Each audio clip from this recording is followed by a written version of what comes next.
To legends നമ്മുടെ ക്ലിപ്പിൻ്റെ video കേട്ടോ. ഇത് ഫംഗ്ഷൻ ബേസ്ഡ് ആയിട്ട് നമുക്ക് ഹാഫ് പോർഷനൊക്കെ എടുത്തിടാൻ വേണ്ടി കുഞ്ഞു ക്ലിപ്പിൻ്റെ കളക്ഷനാണ്. ഇതുണ്ടോ, ഇത്രയേ ഉള്ളൂ കേട്ടോ, വലിയതല്ല, കുഞ്ഞതാണ്.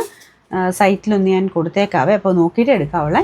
ഫസ്റ്റ് കളറിന് കളർഫുള്ളായിട്ട് വരുന്ന ഐറ്റം റൂബി ഷെയ്ഡിലാണ് ഫസ്റ്റ് ഐറ്റം വരുന്നത്. അപ്പം ഞാൻ പറഞ്ഞില്ലേ, കുറച്ചായിട്ട് ഇങ്ങനെ കുറച്ച് പോർഷൻ ചെറുതായിട്ടൊക്കെ എടുത്തിരുന്നവരില്ലേ, അങ്ങനെ ഇടാൻ വേണ്ടി വരുന്ന ഐറ്റം. ഫുൾ സ്റ്റോൺ ആട്ടോ, നല്ല രസമുള്ള കളർ കോമ്പിനേഷനാണ്.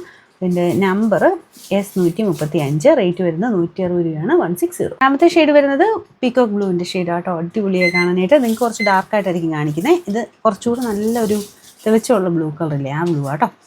പിന്നെ ബ്ലൂവിൻ്റെ ഏത് ഷെയ്ഡ് ഇട്ടാലും അതിൻ്റെ കൂടെ മാച്ചായി പൊക്കോളും. ഇതിൻ്റെ സ്റ്റോണിൻ്റെ പ്രത്യേകത അതാണ്. കുറച്ച് ലൈറ്റോ ഡാർക്കോ ആണെങ്കിലും നമുക്ക് ഡ്രസ്സ് കളറ് അതനുസരിച്ച് ഇതിൻ്റെ സ്റ്റോണിലോട്ട് ആ ഒരു കളറ് റിഫ്ലക്റ്റ് ആകുമ്പോഴത്തേനും കറക്റ്റ് കളർ തന്നെ ഇരിക്കുക. Number S136. ഇതിനും പ്രൈസ് സെയിം ആട്ടോ, 160 രൂപയുള്ളൂ, 160. മൂന്നാമത്തെ ഷെയ്ഡ് റെഡിഷ് മെറൂൺ ആണ്. ഇതിൽ കാണുമ്പോഴത്തേനും ഭയങ്കര ഡാർക്ക് മെറൂൺ ആയിട്ടിരിക്കുന്നു. നേരിട്ട് നമുക്ക് ആ ഒരു കളറിലോട്ട് വെട്ടമടിക്കുമ്പോൾ ഒരു റെഡിൻ്റെ ഷെയ്ഡൂടെ കയറി വരും. പിന്നെ സെൻറ്ററിൽ വെച്ചേക്കുന്നതൊക്കെ കൂടിയ സ്റ്റോൺ ആട്ടോ.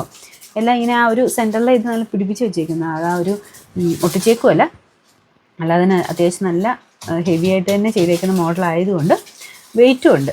ആ ഒരു ഡാർക്ക് ടൈപ്പ്, ഒരു റോസ് ഗോൾഡിൻ്റെ ടൈപ്പ് ഷെയ്ഡുമാണ്. പിന്നെ സൈസ് പ്രത്യേകം ശ്രദ്ധിക്കുക, വലിയതല്ല, ചെറുതാണ്, ഇത്രയേ ഉള്ളൂ കേട്ടോ. പിന്നെ നമ്പർ S137, റേറ്റ് 160 ആണ്, 160.